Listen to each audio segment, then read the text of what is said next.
Hello दोस्तों, today we will going to important topic for all TET exam and other competitive exams. Subject है हमारा science. Chapter हमने लिया component of food, भोजन के अवयव। ठीक है, जिसके मुख्य अध्ययन बिंदु रहेंगे, पहला है भोजन, दूसरा भोजन के अवयव क्या है, पहला कार्बोहाइड्रेट, प्रोटीन, वसा, विटामिन, खनिज लवण, जल, खाद्य रेशे और लास्ट है संतुलित आहार। ये जो हमारे अध्ययन बिंदु मोस्ट इंपॉर्टेंट है, जितने भी हम चाहे रीट एग्जाम लें, पी टेट लें, इन सब में, या सी टेट की बात करें या अदर कॉम्पिटिटिव एग्जाम, इन टॉपिक से जरूर क्वेश्चन मिलता है। तो सबसे पहले भोजन। भोजन हमें पता है, जब हमें भूख लगती है तब हम पादपों जंतुओं से भोजन जो हमें मिलता है, मतलब जो प्राप्त भोज्य पदार्थ होता है, उसको भोजन के रूप में ग्रहण करते हैं।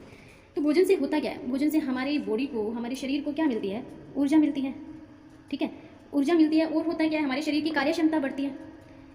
अगर हम भोजन लेते हैं, एनर्जी मिलती है, तो उससे हम कार्य कर सकते हैं, कार्य क्षमता बढ़ती है। और क्या होता है, कार्य क्षमता भी बढ़ती है, और इससे वृद्धि और विकास भी होता है, वृद्धि और विकास भी होता है। ठीक है, तो भोजन का रूल क्या है, भोजन लेते हैं, ऊर्जा मिलती है, एनर्जी मिलती है, जिससे हमारी कार्य क्षमता बढ़ती है, और भोजन से वृद्धि और विकास भी होता है। फिर आती है बात भोजन के जो अवयव पढ़ने से पहले हम, ये 7 जो है इसके कंपोनेंट है, लेकिन उससे पहले हम ये जानेंगे कि कार्यों के आधार पर भोजन के जो कंपोनेंट है, अवयव हैं, वो 3 तरीके से हैं, 3 कार्यों के आधार से। पहला वृद्धि विकास हेतु ऊर्जा, यानी कि शरीर की वृद्धि और विकास हेतु ऊर्जा किन किन कंपोनेंट से आपको जरूरत होती है। दूसरा है शरीर का निर्माण करने वाले कौन कौन से कंपोनेंट होते हैं, सुरक्षा प्रदान करने वाले कंपोनेंट कौन से होते हैं। तो जो शरीर की वृद्धि विकास हेतु ऊर्जा के लिए जो आपके कंपोनेंट है, वो आपके पास क्या है, कार्बोहाइड्रेट, दूसरा जो है वसा, तीसरा आपके पास प्रोटीन। तो ये 3 कंपोनेंट जो वृद्धि विकास हेतु ऊर्जा हमारे शरीर को वृद्धि के लिए जरूरत होते हैं कंपोनेंट, वो आपके पास कार्बोहाइड्रेट, वसा और प्रोटीन। दूसरा शरीर का निर्माण करने वाले जो अवयव जो होते हैं, जो सहायता करते हैं, वो कौन से होते हैं, प्रोटीन होता है आपका, खनिज लवण, और तीसरा जो है जल। फिर तीसरा सुरक्षा प्रदान करने वाले जो भोजन के कंपोनेंट होते हैं, वो कौन कौन से हैं, विटामिन, खनिज लवण, और तीसरा है प्रोटीन व जल। तो इसके बाद फर्स्ट हम लेते हैं कार्बोहाइड्रेट। कार्बोहाइड्रेट के अंदर क्या होता है कि जब हम खेलते हैं, या ऊंचाई पर चढ़ते हैं, या दौड़ते हैं, या फिर कोई शारीरिक श्रम करते हैं, शारीरिक श्रम का कोई भी कार्य करते हैं, तब हमें क्या फील होता है, हमें थकावट महसूस होती है, थक जाते हैं। तो ऐसा किस कारण से होता है, हमारे शरीर में क्या होता है, ऊर्जा बहुत ज़्यादा जो है खर्च हो जाती है। तो इस ऊर्जा को वापस प्राप्त करने हेतु, तुरंत प्राप्त करने हेतु हम क्या करते हैं, आपको पता है, ग्लूकोज का जलीय घोल पीते हैं, है ना। किसका जलीय घोल पीते हैं, ग्लूकोज का जलीय घोल पीते हैं, आपको पता होगा। तो ये जो ग्लूकोज जो होता है, ये आपका एक प्रकार का कार्बोहाइड्रेट ही होता है। ठीक है, ठीक है, ग्लूकोज जो है, जो हम ग्लूकोज लेते हैं, एनर्जी हमें तुरंत ही मिल जाए, वो हमारा कार्बोहाइड्रेट है। इससे क्या मिलता है, हमें ग्लूकोज से पीने से हमें ऊर्जा जो होती है तुरंत ही मिल जाती है। फिर जो मोस्ट इंपॉर्टेंट एक टॉपिक आपके पास, जितने भी सजीव हैं, जितने भी सजीवों को ऊर्जा एवं बल देने के मुख्य स्रोत जो है, वो भी कार्बोहाइड्रेट ही है। ठीक है, सजीवों को बल और ऊर्जा देने का जो मुख्य स्रोत है, वो भी क्या है, कार्बोहाइड्रेट है। और आपको पता होना चाहिए, कार्बोहाइड्रेट जो होता है, वो आपके 3 एलिमेंट से मिलकर बनता है, कार्बन, कार्बन का सिंबल C, ऑक्सीजन O, और तीसरा क्या है, हाइड्रोजन। ठीक है, कार्बन, ऑक्सीजन और हाइड्रोजन एलिमेंट से, इन 3 तत्वों से मिलकर कार्बोहाइड्रेट बनता है।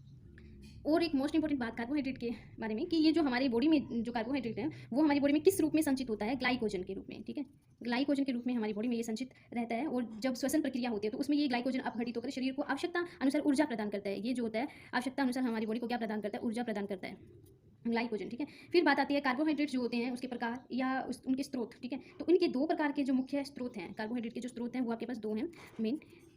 पहला जो है आपके पास स्टार्च युक्त, पहला जो है स्टार्च युक्त, दूसरा जो है शर्करा युक्त। जो आपके पास स्टार्च युक्त है, उसमें कैसे एग्जाम्पल हो सकते हैं, वो देखिए। स्टार्च युक्त के अंदर आप ले सकते हैं रोटी, रोटी, चावल, आलू, अनाज, अरवी और केला। तो स्टार्च युक्त के अंदर आप कार्बोहाइड्रेट के जो स्रोत है, जिसमें स्टार्च होती है, वो आपके पास क्या क्या रहेंगे, रोटी, चावल, आलू, अनाज, अरबी और करेला। ठीक है, अनाज, अरबी और केला। शर्करा युक्त जो है आपके पास, शर्करा युक्त जो है, वो आपके पास गुड़, चीनी, खजूर और मुनक्का। तो जो ये स्टार्च युक्त थे, उसके स्रोत जो थे आपके पास, फिर से दिखा देते हैं, रोटी, चावल, आलू, अनाज, अरवी, केला, और शर्करा युक्त का गुड़, चीनी, खजूर और मुनक्का। एक इंपॉर्टेंट चीज़ ये कि 1 ग्राम कार्बोहाइड्रेट से आपको लगभग 4 कैलोरी ऊर्जा प्राप्त होती है। तो अब क्या है कि कार्बोहाइड्रेट के कार्य क्या है, पहला कार्य जो होता है, हमारी बॉडी को, हमारे शरीर को ऊर्जा प्रदान करता है।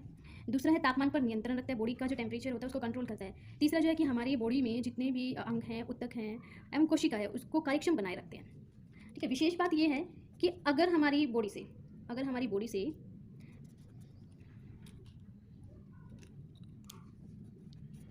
विशेष ये है कि बॉडी के अंदर अगर कार्बोहाइड्रेट सम्मिलित ही ना हो हमारे शरीर में, तो कार्यक्षमता जो होती है वो कम हो जाती है। कार्यक्षमता कम हो जाती है। कब कम हो जाती है? जब हमारी बॉडी के अंदर कार्बोहाइड्रेट सम्मिलित ना हो। लास्ट जो है स्टार्च जो होता है, जैसे आलू के अंदर स्टार्च होता है, ठीक है। तो स्टार्च जो होता है आयोडीन के साथ क्रिया, आयोडीन के विलयन के साथ, जो उसका सॉल्यूशन होता है आयोडीन का लिक्विड, आयोडीन के विलयन के साथ क्रिया कर नीला कर देता है। स्टार्च आयोडीन के विलयन के साथ क्रिया कर नीला रंग देते हैं।